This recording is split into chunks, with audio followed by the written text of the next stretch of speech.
കേരളത്തിലേക്കുള്ള MDMA കടത്തിന്റെ മുഖ്യ കണ്ണികൾ ഡൽഹി ക്രൈംബ്രാഞ്ചിന്റെ പിടിയിൽ. തലശ്ശേരി സ്വദേശി സുഹൈൽ, പാലക്കാട് സ്വദേശി സുജിൻ എന്നിവരാണ് പിടിയിലായത്. 6 കിലോ MDMAയും ഇവരിൽ നിന്ന് പിടികൂടിയിട്ടുണ്ട്. കണ്ണൂർ സിറ്റി പോലീസ് നൽകിയ വിവരത്തിന്റെ അടിസ്ഥാനത്തിലായിരുന്നു ഡൽഹി ക്രൈംബ്രാഞ്ചിന്റെ നീക്കം. കാസർഗോഡ് മുതൽ എറണാകുളം വരെ MDMA എത്തിക്കുന്നത് സുഹൈലിന്റെ സംഘമാണ്. വിവരങ്ങളുമായി കണ്ണൂരിൽ നിന്ന് നിഖിൽ അളവൂർ ചേരുന്നു. നിഖിൽ, ഈ മയക്കുമരുന്ന് കടത്തിൽ, MDMA കടത്തിൽ എത്ര വലിയ കണ്ണികളാണ് ഇപ്പോൾ പിടിയിലായിരിക്കുന്നത്? എന്തൊക്കെയാണ് നമുക്ക് കിട്ടുന്ന വിവരങ്ങൾ? ലക്ഷ്മി പത്മ, ഏതായാലും വലിയ രീതിയിൽ കേരളത്തിലെ ഈ MDMA വിൽപ്പനയുടെയൊക്കെ ശൃംഖല നിയന്ത്രിക്കുന്ന വ്യക്തിയാണ് ഇപ്പോൾ പിടിയിലായിട്ടുള്ളത് എന്നുള്ളതാണ് ഏറ്റവും പ്രധാനപ്പെട്ട കാര്യം. ബാംഗ്ലൂർ കേന്ദ്രീകരിച്ചായിരുന്നു ഇയാളുടെ പ്രവർത്തനം. ഇയാളാണ് കാസർഗോഡ് മുതൽ എറണാകുളം വരെ കേരളത്തിൽ മിക്കയിടങ്ങളിലും ഇത്തരത്തിൽ MDMA എത്തിക്കുന്ന പ്രധാന സ്രോതസ് എന്ന് നേരത്തെ തന്നെ കണ്ണൂർ സിറ്റി പോലീസിൻ്റെ ഡാൻസാഫും ഒപ്പം തന്നെ റാൻസാഫും കണ്ടെത്തിയതാണ്.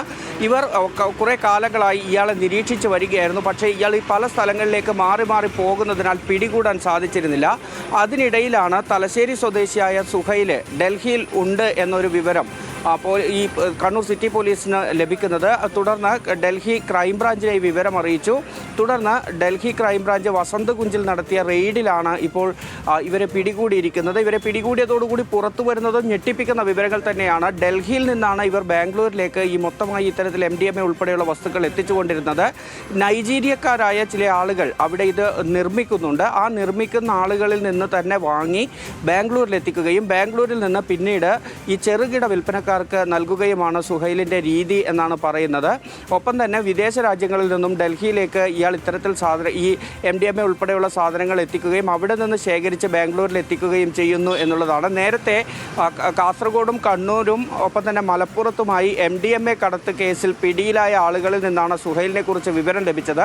എന്നാൽ ഇയാൾ ഈ പറഞ്ഞതുപോലെ ബാംഗ്ലൂരിലും ഡൽഹിയിലുമൊക്കെ മാറി മാറി താമസിക്കുന്ന ഒരു സാഹചര്യത്തിൽ പിടികൂടാനായിരുന്നില്ല. ഇതിനെ തുടർന്നാണ് ഡൽഹി ക്രൈംബ്രാഞ്ചിനെ കണ്ണൂർ സിറ്റി പോലീസ് ബന്ധപ്പെടുന്നത്. ഈ വിവരത്തിൻ്റെ അടിസ്ഥാനത്തിലാണ് റെയ്ഡ് നടത്തി വസന്തകുഞ്ചിൽ നിന്ന് ഇവരെ പിടികൂടിയത്. വലിയൊരു സംഘം തന്നെയാണ് ഇത്തരത്തിൽ ഇയാളുടെ നേതൃത്വത്തിൽ പ്രവർത്തിച്ചിരുന്നത് എന്നാണ് ഈ ഡാൻസാഫ് ഉൾപ്പെടെയുള്ള ആളുകൾ പറയുന്നത്. പോലീസിന് ലഭിക്കുന്ന വിവരവും അങ്ങനെ തന്നെയാണ്. അതുകൊണ്ട് തന്നെ കൂടുതൽ ആളുകളിലേക്ക് ഈ അന്വേഷണം വ്യാപിപ്പിക്കുന്നത് ഉൾപ്പെടെയുള്ള കാര്യങ്ങളിലേക്ക് പോകുന്നുണ്ട്. ഏറ്റവും ഗുരുതരമായ കാര്യം, 6 കിലോ MDMA ആണ് സുഹൈലിനെ പിടികൂടുമ്പോൾ ഇയാളുടെ കയ്യിലുണ്ടായിരുന്നത്. ഇയാൾ ഇത് ഇങ്ങനെ ശേഖരിച്ച് ബാംഗ്ലൂരിലേക്ക് എത്തിച്ചാണ് ചെറുകിട വിൽപ്പനക്കാർക്ക് നൽകിക്കൊണ്ടിരുന്നത്. നിഖിൽ അളവൂറാണ് കണ്ണൂരിൽ നിന്ന് വിവരങ്ങൾ പങ്കുവച്ചത്.